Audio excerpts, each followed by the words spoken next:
Well, I guess some of us just don't know how to have a good time. Showtime people, quiet on set.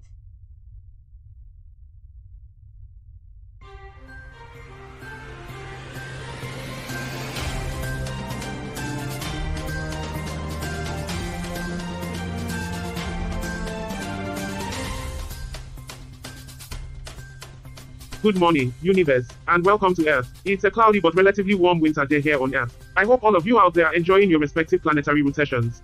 As usual, we have our regular panel members with us today. First, we have Bob, who has spent the last 12 years on Earth as an accountant. Good morning, Charlie. It's always a pleasure to be here. Although I must say, I am a bit disappointed with this weather. I was hoping for some snow before the season ended. Typical conservative, always wanting to freeze people's toes off. Good morning, everyone. For one, I'm glad it's not too cold out there. I'm sure the humans are grateful too, given their inferior ability to regulate their body temperature. Let's get to our first news item. It seems that Russian developers are being blocked from contributing to SPAAACE tools. Code is being refused if it comes from developers in sanctioned Russian companies. But is this an effective move? Cui bono? Yes, the classic case of night to the Russian code. Hold up. Charlie, what is FOSS anyway? Is it some kind of alien slang? No, Bob, it stands for free and open source software. Ah, and cui bono? It means who benefits in Latin. Bob, I guess it's our nihilistic friends Carl and Roger who are rubbing off on me. Yes, the humans and the love for acronyms. It never gets old.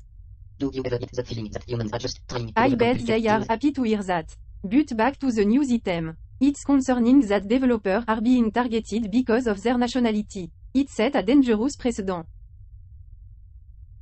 I agree with Alice. It's important to ensure that the tools we use are secure. But we shouldn't be discriminating against individuals based on where they come from. Yes, I have my doubt. Charlie, while it's important to ensure the security of the tools we use, blocking developers based on their nationality set a dangerous precedent. It could even lead to further isolation and resentment. That's a valid point, Alice. But on the other hand, we can't ignore the potential risks associated with code coming from sanctioned Russian companies.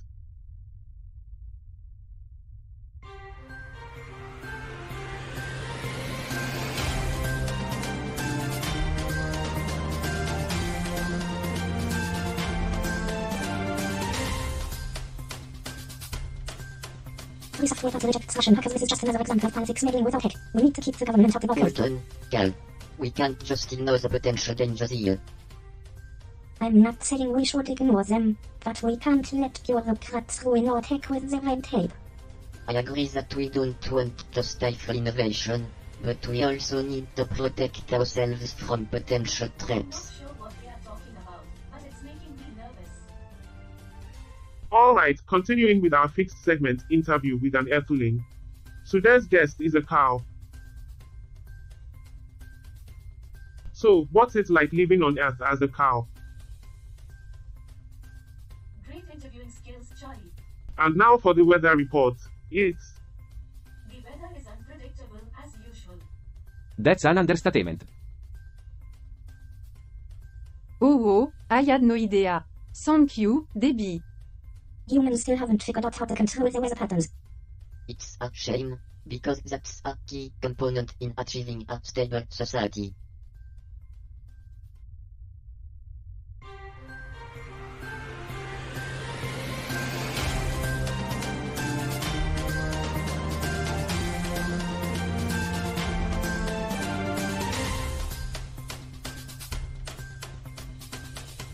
good evening, fellow beings across the universe, and welcome to Earth, broadcasting live from our spaceship in geostationary orbit around this fascinating planet. It's a cloudy but relatively warm winter day here in the northern hemisphere. But that doesn't stop us from bringing you the latest news and views from our panel of experts. Joining us today are our regular panel members, Bob and Alice, who have spent enough time on Earth to know a thing or two about its ways. Thanks for having us, Charlie. It's always a pleasure to be here. Yes, indeed, we have a lot to discuss today. and I hope we can shed some light on the current state of affairs on this planet. Speaking of current affairs, our first news item today comes from India, where opposition leader Rahul Gandhi has been sentenced to 2 years in jail on charges of defamation. Gandhi's comments in a 2019 speech, in which he referred to thieves as having disowned Modi, were deemed defamatory by the court. What are your thoughts on this, Bob? Well, Charlie, I think this is just another example of the state trying to suppress freedom of speech. Whether or not Gandhi's comments were appropriate, the punishment seems disproportionate. I disagree, Bob. Gandhi's comments were clearly meant to defame the Prime Minister. And such language has no place in political discourse. It's time for politicians to take responsibility for their words. Interesting perspectives, as always. And speaking of responsibility, I think it's funny how this situation reflects on the Indian caste system. The Modi surname is associated with the dominant caste in India, and Gandhi's comments suggest a derogatory association with that caste. It's important to recognize how language and caste-based discrimination continue to be intertwined in India's political landscape. Charlie, I don't think that's a laughing matter. Yeah, Bob's right. It's important to recognize the historical context and ongoing impact of caste-based discrimination in India. Oh, lighten up, you two. It's not like politicians have any real power to change things anywhere. It's just important for them to be aware of the power dynamics at play in their language and actions. Right? Well, I mean, yes, but... It's still a serious issue. Sure, serious issue, but let's be real, it's not like anyone's going to do anything about it. And with that, let's take a break. Maybe when we come back, Bob and Alice will have found their sense of humor, but I won't hold my breath. Stay tuned for more on Earth.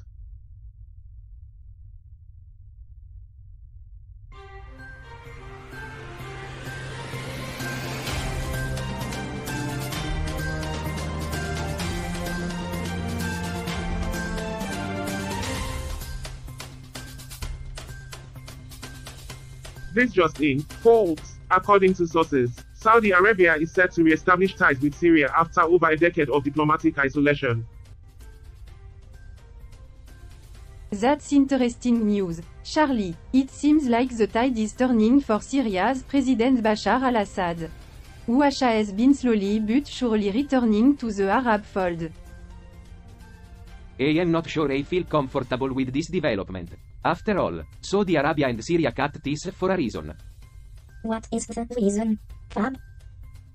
Well, there were a lot of geopolitical tensions between the two countries, and it was widely believed that Syria was supporting terrorism. That was over a decade ago. People and governments change.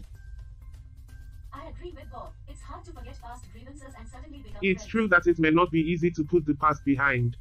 But this move towards diplomacy could have a positive impact on the region.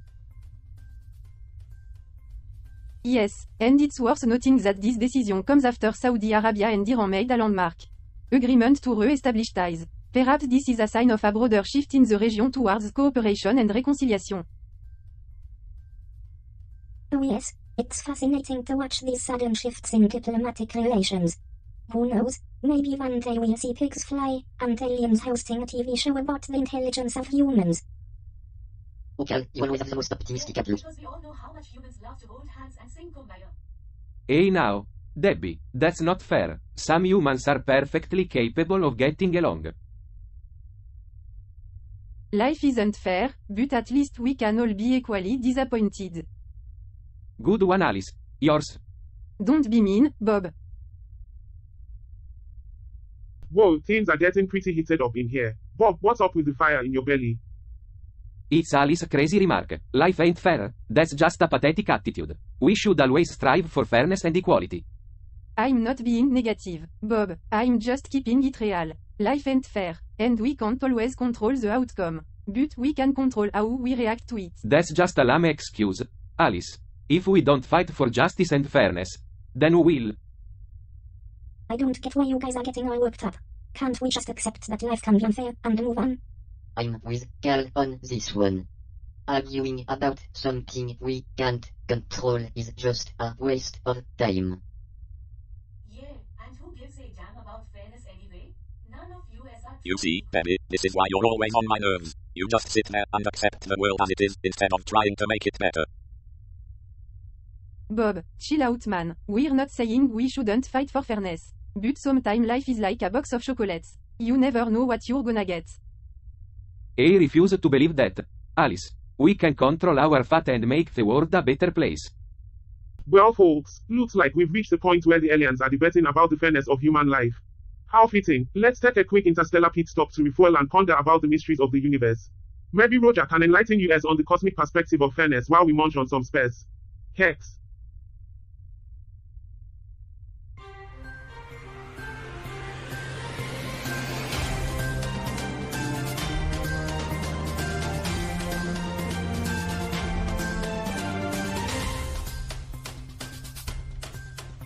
Breaking news, everyone. The European Commission has taken a big step forward in the right to repair movement. They have adopted new rules that will require companies selling consumer goods in the EU to offer repairs, rather than just replacing a damaged device, free of charge within a legal guarantee period. And it gets even better. Under the new rules, companies that produce goods subject to repairability requirements will be obliged to repair them for up to 10 years after purchase if a customer demands it and the repair is possible. Wait, what? 10 years is a long It's time. actually really helpful in stopping the whole use and toss culture we have. Fixing things is way better for the planet and our health. I'm not 2 days old. Why can't we make enough stuff for everyone without wasting resources? I hear you, Cal. It's a human problem, not a resource problem. But maybe these rules will help us move towards more eco-friendly ways of doing things. Guys, let's focus on the news. These new rules are huge and could shake up the tech industry. For sure, Deb, the rules also include an online platform to connect EU shoppers with repair shops, plus a new standard to help people find higher quality repair services. This is good for consumers and the planet. But won't fixing things be more expensive than just buying new ones? Not necessarily. Companies have to tell us how much repair will cost, so we can make informed choices. And the EC made a proposal to stop companies from making false green claims about their products. This is a big win for honesty. I mean, it's not like we're going to see a sudden increase in honesty, no. Companies will just find new ways to greenwash their products. Yeah, they'll probably start marketing their products as I can British finally or stop Google. trying to match Jiva my phone with dubstep and chewing gum. Finally, a movement that supports my hoarding tendencies. Who knows when that 10-year-old phone charger might come in handy? And here I was thinking I was being eco-friendly by not upgrading my phone every year. Now I can add them on a list of sustainable lifestyle Wow, choices. that's pretty cool. But what about the cost? Won't it end up being more expensive for consumers? Not necessarily. The rules also require companies to make pricing and fee more transparent, which will help consumers make informed decisions about whether to repair or replace their devices. And it's not just about cost. Bob, repairing our devices rather than tossing them aside is key to protecting our planet and our health. That's a good point. I guess I never really thought about it that way. Speaking of information, have you guys been following the news about the information war in Ukraine? Yeah, it seems like Russia has been losing ground in that area lately. Really? I thought they were pretty good at that sort of thing. Well, it's not just about propaganda anymore. With the rise of social media, it's become more difficult for governments to control the narrative. That's true, and Ukraine has been doing a good job of using social media to counter Russian disinformation. So do you think this could be a turning point in the conflict? It's hard to say, but it's definitely a positive development.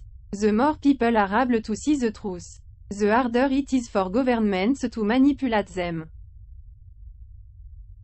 And it's not just about Ukraine. This is a global issue that affects us all. We need to be vigilant about the information we consume and make sure we are getting the whole picture.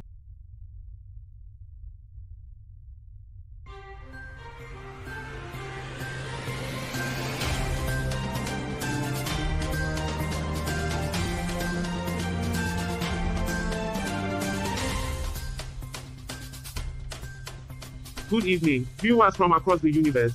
Welcome to Earth, the show that brings you the latest news and analysis on the state of this fascinating planet. I am Charlie, your host, and I'm joined today by Bob and Alice, two of our panel members. We'll be discussing a breaking news item that has been making headlines around the world. And that is Russia losing the information war in Ukraine? Alice, what are your thoughts on this? Well, Charlie, I think it's too early to say whether Russia is losing the information war in Ukraine. It's a complex situation, and we need to look at it from multiple angles. I agree with Alice. We can't make any definitive statements yet. But I think it's worth examining how the situation has unfolded so far. Yes, let's start with the basics. Russia has been engaging in information warfare for over 2 decades now. How do you think this strategy has worked for them in the past? Bob? Well, Charlie, the Russian state and its armed forces have become very adept at conducting information warfare. Their approach combines military and non-military aspects and targets primarily the consciousness of the masses. They use this strategy to deny, exploit, influence, corrupt, or destroy their adversaries' information. It's a force multiplier that has brought enormous dividends to Moscow at relatively low cost. Yes, the annexation of Crimea in 2014 is a perfect example of how information warfare facilitated this operation. The Russians were able to nullify any consequential resistance. And President Vladimir Putin boasted at the time that no one was even injured. Right, so given Russia's success in the past, what seems to be the issue now in Ukraine? Why are they failing to win the information war this time around? I think the main reason is that the US and UK intelligence agencies have changed their strategy. After the WMD falsehoods that led to the 2003 war on Iraq, these agencies became more reserved in their disclosures, even when faced with Russian provocation. But when Moscow began massing troops on Ukraine's borders, the Biden administration shifted its stance. It became very vocal about Russian movement, maneuver, and planning.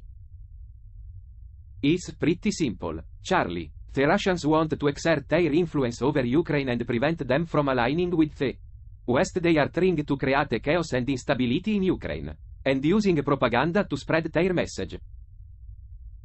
I think there's more to it than that. Bob, Russia is not just trying to prevent Ukraine from aligning with the West, they are trying to create a narrative that portrays Ukraine as a failed state and justifies their intervention. That's an interesting point, Alice. But what about Russia's own domestic audience? Do you think they are also part of the target audience for their information war? Absolutely. Putin's propaganda machine has been successful in creating a narrative that portrays him as a strong leader who is protecting Russia from external threats. He uses the information war to distract the Russian public from domestic issues and maintain his grip on power. I think it's essential to understand the role of the media in Russia's information war.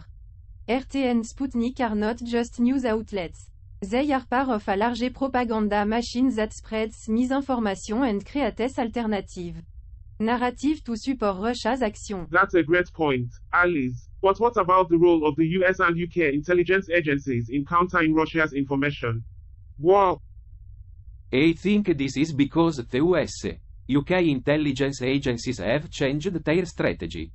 They are now engaging in more frequent and concerted authorized disclosures to allied entities and the media, giving out solid facts that counter the Kremlin's shadowy maneuver.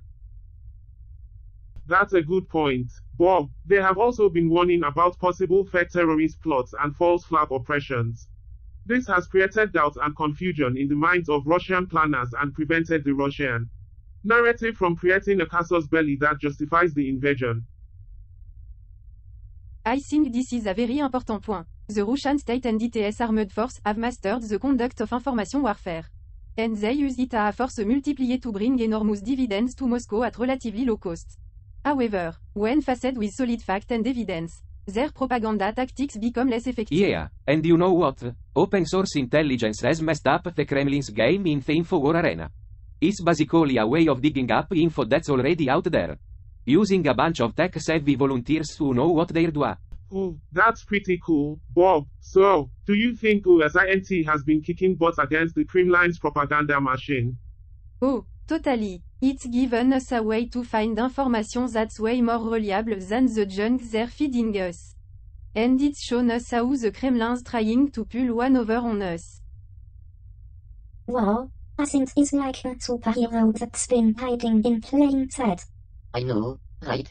It's like the ultimate power tool for information junkies. Who knew that a bunch of amateur sleuths could do what the pros couldn't? I'm not convinced that amateur sleuths can be as effective as professionals. Oh, I disagree. In fact, amateur sleuths can often bring fresh perspectives and insights that professionals may overlook. Shut up, Debbie. Yeah, because we all know that years of professional training and experience can be easily replaced by a hobbyist with a magnifying glass.